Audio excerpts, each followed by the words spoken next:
Hey friends, welcome to the Board Game Brew. My name's Tyler, and today we're going to review the dice game. Brought to you by Mantic Games, who makes Halo Flashpoint, for example. You and one, two, however many of your friends are going to roll dice facing off against comic book characters from the Invincible series.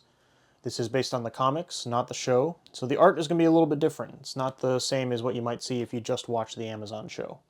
You represent a hero trying to join the new Guardians of the Globe. The old ones are dead, and you need to be a part of the team. You're going to face off against your allies and your enemies to gain reputation, to prove that you're worth joining the team. So why don't you go ahead, grab yourself a drink, and I'm going to show you how this works. So on your turn, you're going to face off against cards to earn reputation. Some cards will represent allies, while others will represent villains, or they might be events altogether with just special text that you resolve and then continue to the next card. So, for example, we will take this next card, as you will need to complete this challenge number of 2, which means across up to 3 dice that you roll, you must roll a 2. Now these dice have different odds.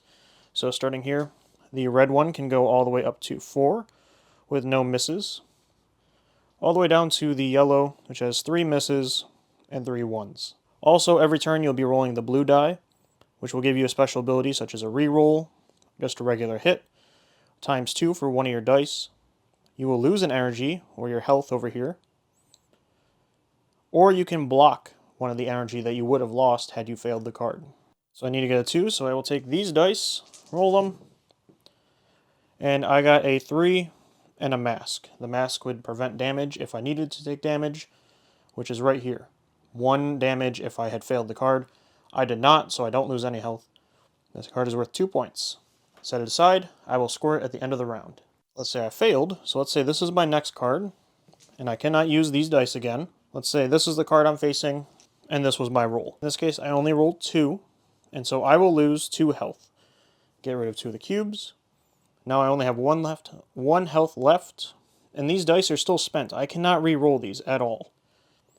What I can do, though, set these 2 on here, and now I only need 1 more success on my next roll to complete this card. Let's say I roll this one, and I got it.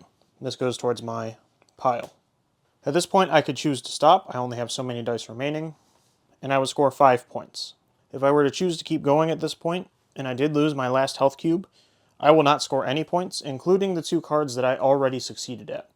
So you have to kind of push your luck on if you are going to risk the next card being a tough one or an easy one to try to get some extra points. And more or less, that's how you play. You're going to play to 15 points, at which point everybody else has an opportunity to try to pass you and win the game. But otherwise, it's just pushing your luck over and over again, rolling some dice. First to 15 wins. Alright, now that I've showed you how to play, let's talk about, is the game good? And to be honest, I feel like this game is fine. I mean, fundamentally, there's nothing wrong with it. It's a good game. There's nothing broken. I do like push your luck games. But I think this tends to be as generic as you can get. I mean, you're just facing off a card, you're going to roll dice, you have a dice pool, you're going to keep going until you run out of dice or you're defeated, or until you want to stop and you've finished pushing your luck. The problem I have is that it just feels generic. I mean, the cards are just symbols. And yeah, there's some art on the back, but you know, who's to say you can't take this art and replace it with a stormtrooper, or maybe a zombie from The Walking Dead? In fact, that's exactly what this is. The problem here is that the Invincible IP is kind of slapped on, in my opinion. This game has multiple versions from the Hellboy comics or the Walking Dead comics, also put out by Mantic Games. It's literally a reskin. The problem with this isn't that it's a bad game, but it's just a cookie-cutter, push-your-luck game. You can just slap whatever IP you want. Star Wars, Avatar Last Airbender, you know, Marvel, anything. And yeah, it'll work, because the actual art doesn't really matter in this case. It doesn't really matter what IP you slap on here, and that's what my problem is you call it Invincible the dice game, and yet this game just barely feels like it's anything to do with Invincible. Now you do have several character cards from, you know, Robot, Adam Eve, and Invincible. You have villains like the Lizard League, Doc Seismic, the Reaniman, and Angstrom Levy. They each have multiple cards. But what about like all the other fan favorite characters? Where's Rexplode? Where's Duplicate? Immortal, Monster Girl, Shapesmith, Bulletproof, Oliver. I mean, they're actually on the box art. You can see them on the side, yet they're not in the game on the actual cards. We have multiple of the same characters, but these characters didn't make it.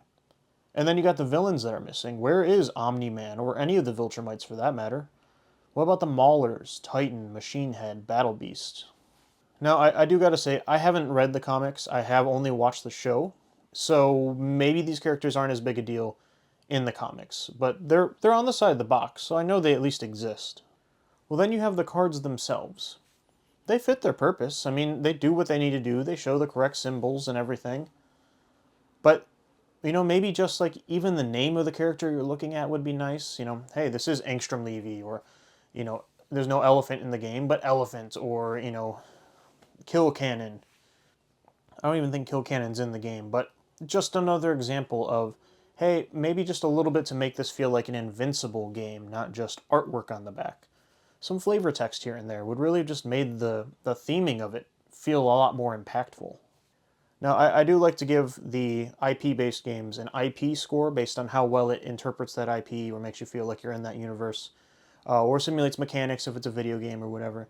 We'll give the overall game a score here in a minute, but in terms of IP score, I'm actually just giving it a 1. A 1 in this case is the same as slapping the IP on Uno or Monopoly, right? Just a reskin.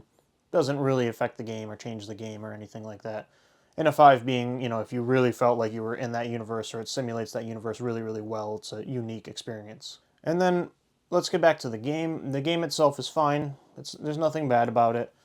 The push your luck mechanics are fine. It doesn't feel like you're really stretching yourself. And if anything, this is fun because sometimes it's like, oh, hey, how could you mess this up? You roll the black die and 2 red ones, and yet you still rolled like a 2. It happened.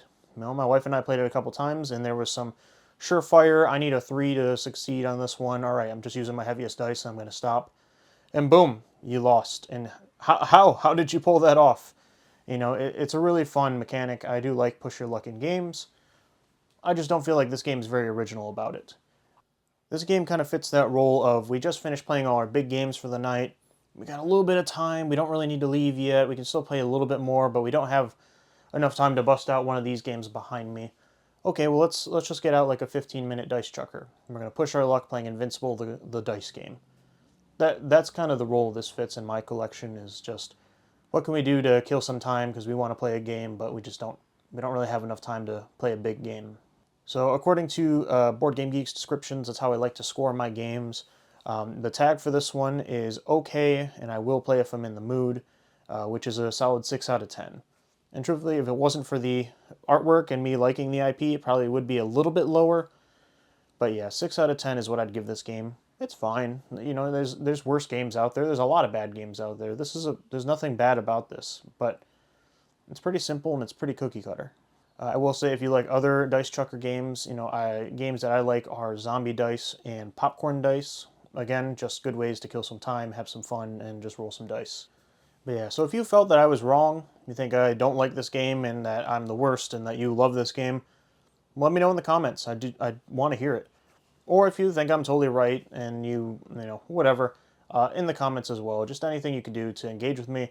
If you liked the video, if it added value, anything that helps the channel is much appreciated. So a like, a comment, or even a share or a subscription really means a lot. Helps the channel keep going, and I really appreciate it. But I want to thank you for watching. Hope you enjoyed your drink, and I hope to see you in another video. Thanks.